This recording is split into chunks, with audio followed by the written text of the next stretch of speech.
লঙ্কা premier লিগে মোস্তাফিজুর রহমান তার দ্বিতীয় ম্যাচেই করলেন এক রেকর্ড।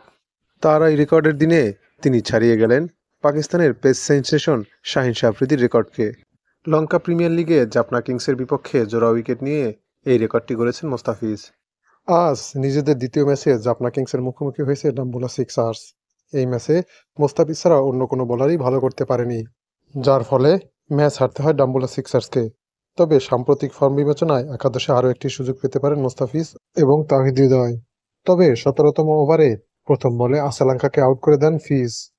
১৯তম ওভারে ডাইরেক্ট থ্রোতে স্টাম্প ভাঙেন ধনঞ্জয় ডি সিলভার আউট করে ম্যাচ জমিয়ে তোলেন তাওহিদ হৃদয়। এদিন অন্য বোলারদের ব্যর্থতার মাঝেও মোস্তাফিজ করেছেন তুলনামূলক ভালো বোলিং। ৪ ওভারে ৩০ রান দিয়ে ২টি উইকেট তুলে নিয়েছেন বাংলাদেশি টাইগার পেসার।